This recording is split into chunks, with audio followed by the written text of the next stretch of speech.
I now call on the Honourable Prime Minister and Minister for Voreqe Affairs, Secretary of Foreign Affairs, to deliver his statement.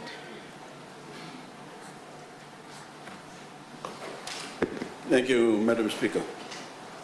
Madam Speaker, I rise to inform Parliament of the progress we are making in our presidency of COP23, the ongoing UN climate negotiations that continues until we hand over the presidency to Poland in the month of December. I want to begin with a detailed briefing of where we now stand, having formally assumed the presidency of COP23 in November 2017, and of how we intend to proceed for the remainder of our term until we formally hand over to Poland at COP24 in December.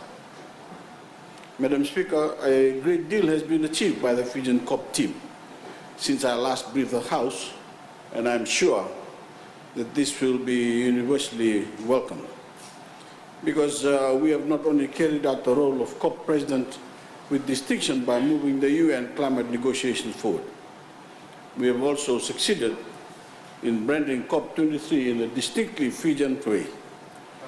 And many of the legacy items from our presidency will continue to benefit Fijians and the citizens of other vulnerable nations for decades to come.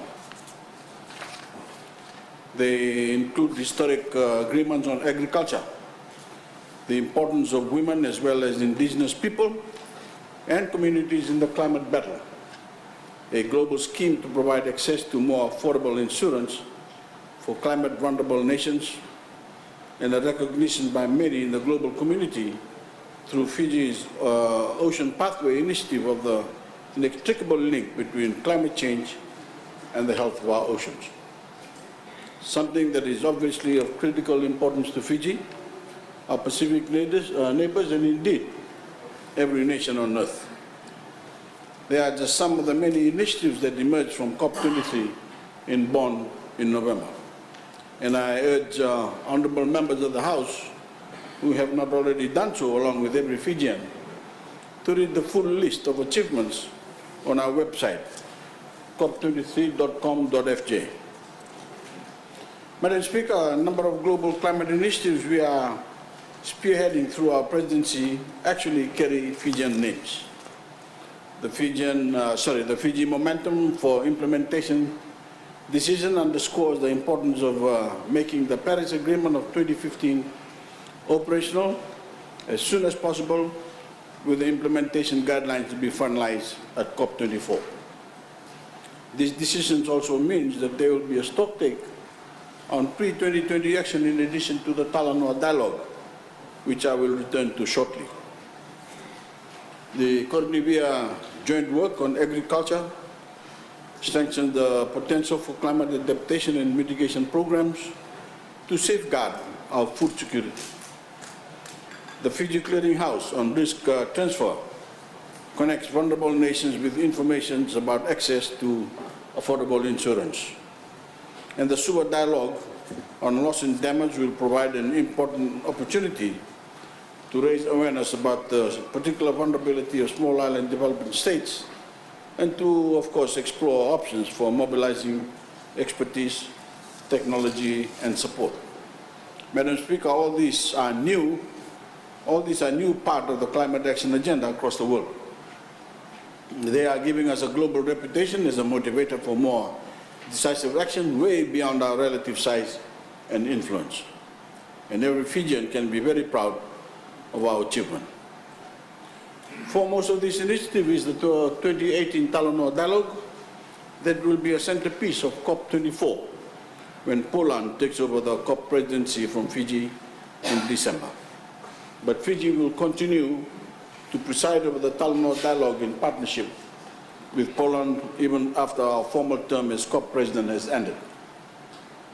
Madam Speaker, we are all aware that Talanoa is a word used not only in Fiji but in Tonga and Samoa to describe a very specific way of decision-making by consensus and agreement, of sharing stories and best practices with a view to reaching decisions that are inclusive, devoid of finger pointing, and are in the common good. At Fiji's urging, the global community has embraced this concept as the way to reach agreement on what needs to be done to increase climate ambition. For each nation to do more to reduce the heat-trapping emissions of greenhouse gases that are causing global warming. And because the Talanoa concept was Fiji's idea, we will continue to lead and shape the dialogue moving forward, and in a way that no Pacific nation has ever had the opportunity to do before. Through the Talanoa dialogue, the Grand Coalition for Climate Action that has always been at the center of Fiji's COP presidency is marshaled into action, and in a manner that is inclusive, respectful, and recognizes the fundamental truth that governments alone cannot solve this crisis. So we are bringing together all the members of the coalition, governments at every level, nations, states, and cities, plus civil society, the private sector, and the scientific community in a genuine engagement with one overriding purpose: to urgently raise ambition to reduce carbon emissions through our nationally determined contributions, our NDCs. In short, to get the world to do more, a lot more, and in the shortest possible time frame. Madam Speaker, we must all work with maximum determination to reduce net carbon emissions to zero as soon as possible. As I keep saying, time is running out, and only by pursuing this course in tackling the fundamental cause of climate change can the global community avert catastrophe. We need, as a matter of urgency, to use all our ingenuity and resources to speed up the transition from dirty energy like fossil fuels to clean energy like hydro, solar, and wind. We must scale up investment in the emerging technologies such as battery storage that will enable us to significantly reduce carbon emissions, which still providing us with the power we need to run our homes and economies. And we must make this alternative clean energy sources more affordable and more widely available throughout the world, and especially in the developing countries. Madam Speaker, all this is essential if we are to place the world on track to meet the more ambitious target of the Paris Agreement of 2015, which is to limit global warming to no more than 1.5 degrees Celsius above that of the pre-industrial age. I have made the 1.5 degree target the signature of my presidency of COP23, and my fellow Pacific leaders are with me on this.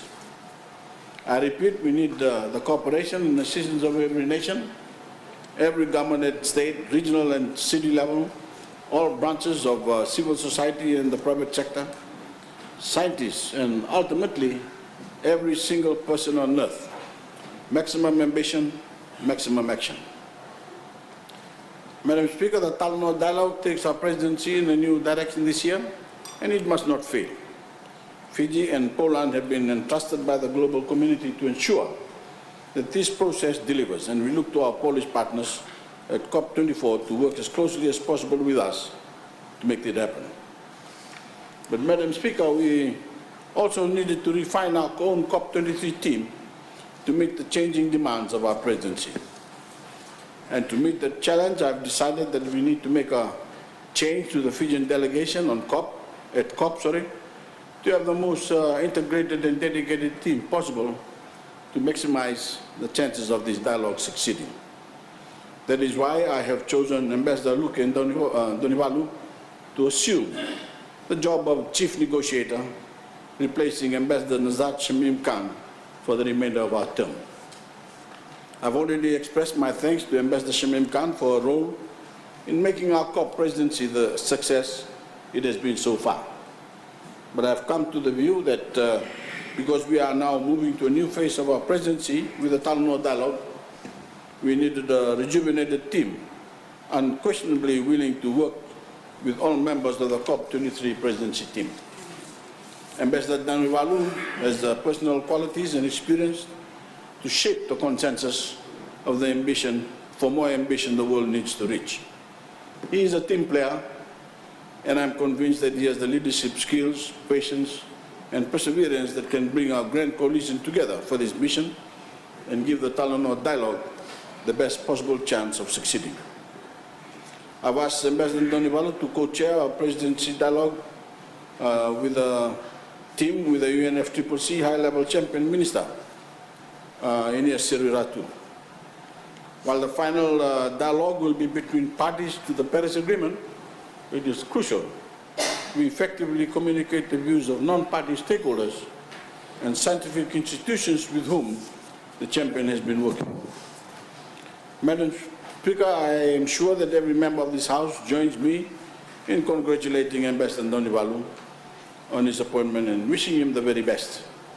His new role is critical not just for Fiji, but the whole world, and especially the more vulnerable nations. And I know that he will have the prayers and best wishes of all of us as he leads this process forward. So, Madam Speaker, we thank Ambassador Nazar Shamim Khan for her service and turn our eyes to the future. Our presidency is in the steady and capable hands of people of the caliber of our climate champion, the Honorable Ines Ratu, our climate ambassador, Ambassador Deo Saran, Luke Donivalu, now our chief negotiator, the Attorney General and Minister responsible for climate change, the Honorable Laya Syed Qayyum, and the head of COP23 President Secretary John Connor, and of course I as President. And behind them is a very effective group of Fijians and advisors from here and overseas, all of them experts in their field. Madam Speaker, the members of this team, Team Fiji at COP, have already demonstrated their value by earning us the international reputation we now enjoy, of a small country once again punching above its weight and leading the world in the fight against climate change. Madam Speaker, God knows how our own lives depend on it, the lives of Fijians and billions of people living in more vulnerable parts of the world like our own. As we all know, we recently commemorated the second anniversary of Tropical Cyclone Winston and again paused to remember the 44 Fijians who lost their lives. It is the loss of those people and many others in previous natural disasters in Fiji that is foremost in my mind as COP President. Not the speeches in the UN and other global forums, however worthy about the need for something to be done about climate change, but the need to link the global with the local, to turn those deliberations into practical action on the ground, and for me to be able to look at the families of those who were killed by Winston in the eye and honestly tell them that I'm doing everything I can to make sure that their loved ones did not die in vain. Madam Speaker, every member of this House will join me again today in sending our condolences and love to the families of those who died, and to reaffirm our determination to do everything in our power to address the underlying threat that took them from us. That is the essence of our COP presidency, and I know that I have the overwhelming support of the Fijian people as we complete this mission. Madam Speaker, we cannot rest as a nation until we effectively build our resilience to events like Winston, and we owe it to every family who still mourns, every Fijian who lost their homes, every student who was deprived of a classroom, to exert maximum pressure on the global community to take effective action. We know, because we have seen it with our own eyes, that those cyclones are becoming more frequent and more intense. We know that along with these extreme weather events, the seas are rising and more communities are being forced to relocate. We know that our agriculture and consequently our food security is threatened as we lose precious arable land to salinity and drought. And at sea, we can see that our coral reefs are rapidly deteriorating because of increased levels of acidity and bleaching.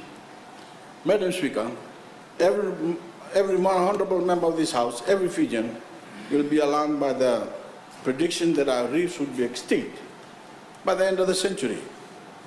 Imagine, no more coral within the lifetime of someone born today.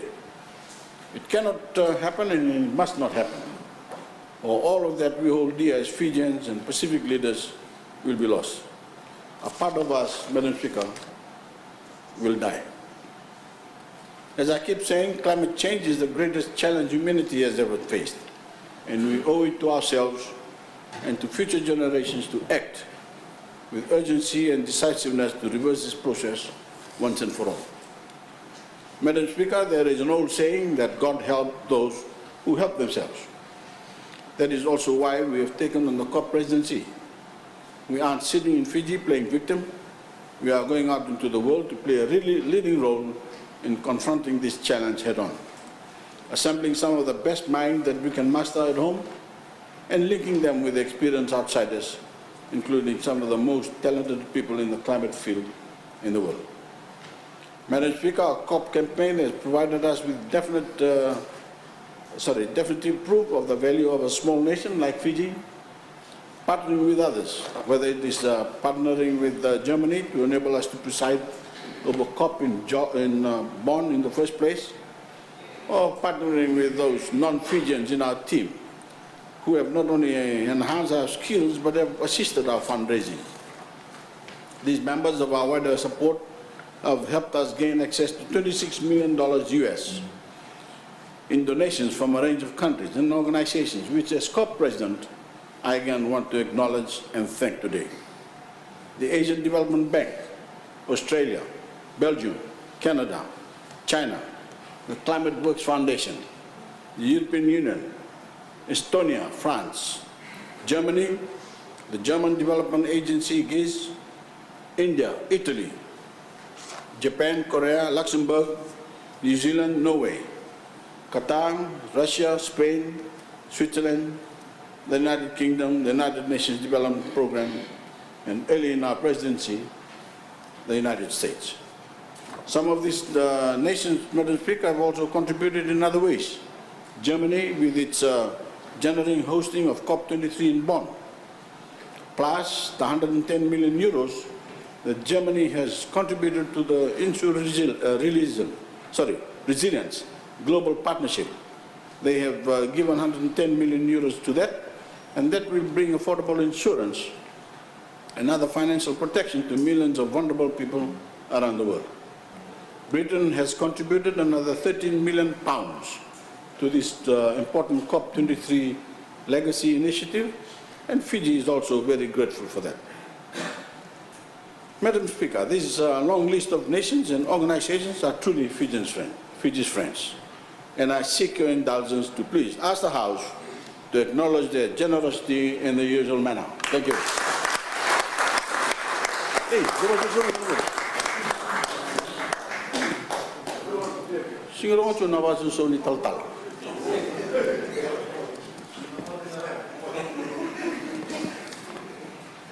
Madam Speaker, I also express Fiji's thanks to the many influential individuals who are supporting us. People like Governor Jerry Brown of California, who is my special COP23 envoy for states and region. The former mayor of New York and climate benefactor, Michael Bloomberg, and the executive secretary of UNFCCC, Patricia Espinosa. Then there are individuals and foundations who are coming forward to assist Fiji with COP legacy projects of our own, tangible benefits of our presidency to enhance the lives of ordinary Fijians. We are making it a special priority to bring clean, renewable energy to as many Fijians as possible. And one of those partners is, of course, the actor Leonardo DiCaprio, who is a foundation of the United States, the Leonardo DiCaprio Foundation of the United States, which is working with us on a plan to bring solar power to Fijian communities, which, because of their isolation, cannot be connected to the national grid in the medium and long term. I again salute this great actor and humanitarian for his generosity and vision to look forward to welcoming Leonardo DiCaprio in Fiji to launch this project. And I also call on other men and women of means in the world to follow his example. Madam Speaker, in closing, I trust that I have given honourable members, and through them the Fijian people, a better idea of the enormity and complexity of the task we took on as COP23 President, and also a better appreciation that with the sound leadership and management of the process we are providing, we have risen to the challenge. Fiji has had the honor of being the first small island developing state to be entrusted in the global community with presiding over COP. And I'm pleased and proud to report to you that we are making a success of the task and will continue to do so. We now have a fully integrated team that communicates well and trusts each other. We now have a team that is fully committed and to ensuring that the success of the Talanoa Dialogue and all our legacy projects.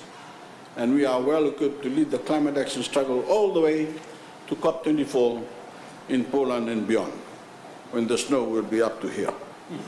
Thank you, Madam Speaker.